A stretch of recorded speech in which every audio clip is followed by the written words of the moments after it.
আসসালামু আলাইকুম। আজকে আপনাদের সামনে যে বইটা রিভিউ করব সেটা হচ্ছে যে খায়রুলস মেন্টাল এবিলিটি, মানে খায়রুলসের মানসিক দক্ষতা, এমসিকিউ এবং রিটেন, মানে যেসব পরীক্ষায় মানসিক দক্ষতা থেকে প্রশ্ন আসে, এমসিকিউ প্রশ্ন হোক বা রিটেন হোক, বিসিএস হোক, ব্যাংক হোক বা অন্যান্য পরীক্ষাতে, এসআই হোক বা এরকম পরীক্ষাতে যেখানে মানসিক দক্ষতার প্রশ্ন আসে এমসিকিউ প্লাস রিটেন, সেসব পরীক্ষার জন্য এই বইটা হচ্ছে বেস্ট বাজারের। কারণ মানসিক দক্ষতার উপর এর থেকে বেটার বই বাজারে আপনি পাবেন না। ভিতরটা একটু দেখাই।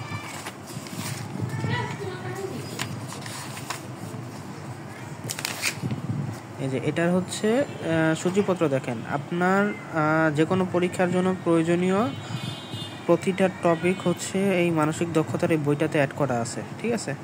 দেখেন, এই যে গাণিতিক সমস্যা, অনেক সময় দেখেন না যে পরীক্ষায় বিভিন্ন ধরনের অঙ্ক আছে, আপনারা তো অনেকে ধরতেও পারে না যে আসলে এটা মেবি অঙ্ক, মানে অঙ্কের ভিতর থেকে গাণিতিক রিলেটেড সমস্যা দিছে, যেমন পাটিগণিত, বীজগণিত থেকে এই রিলেটেড সমস্যা দিচ্ছে। বাট অনেক সময় দেখা কি অঙ্কের মধ্যে থেকেও কিন্তু মানসিক দক্ষতার প্রশ্ন আসে, সেগুলো হচ্ছে যে এই অংশে পাবেন। তারপর হচ্ছে আপনি হচ্ছে যে দেখেন এখানে কী কী টপিক পাবেন দেখেন। তারপর এখানে কী কী টপিক পাবেন দেখেন, রক্তের সম্পর্ক সহ, তারপর হচ্ছে সাংকেতিক পুনর্বিন্যাস।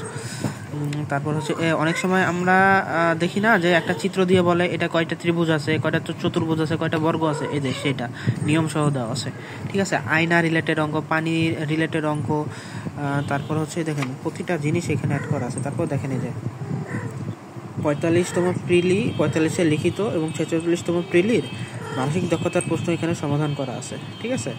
তারপর হচ্ছে বিভিন্ন অন্যান্য বিসিএসের এই দেখেন এখানে হচ্ছে বিগত সালের লিখিত পরীক্ষার সমাধানও দেওয়া আছে, প্রিলিরও সমাধান দেওয়া আছে, এবং সাব ইন্সপেক্টর মানে এসআই পরীক্ষারও সমাধান দেওয়া আছে। তারপর যে কয়টা প্রিলির পরীক্ষা, কয়টা লিখিত পরীক্ষার সমাধান, এটাও কিন্তু অ্যাড করা আছে।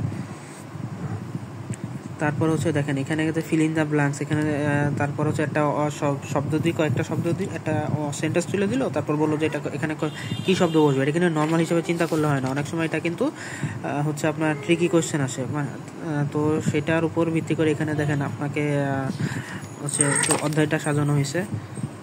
তারপর দেখেন অনেক সময় আমরা ঘড়ি রিলেটেড অঙ্ক দেখি না, যে একটা ঘড়ি দিয়ে বললো যদি ঘড়িতে অমুক বাজে, তো অমুক যদি বাজে তাহলে 8টা বাজে, তাহলে হচ্ছে ঘড়িতে এখন ওই যখন 8টা বাজে ঘন্টার মিনিটের কাটার মধ্যে উৎপন্ন কোনটা কত, 3টা 15 বাজে, তাহলে ঘন্টার মিনিটের কাটার মধ্যে উৎপন্ন কোনটা কত হবে, এই রিলেটেড অঙ্ক সেখানে যে এগুলো আছে। এই বইয়ের ভিতরে এই সূচিপত্রটা ভালো করে দেখলে এই ঘড়ি রিলেটেড অঙ্কের বিস্তারিত আপনি পাবেন, ঠিক আছে।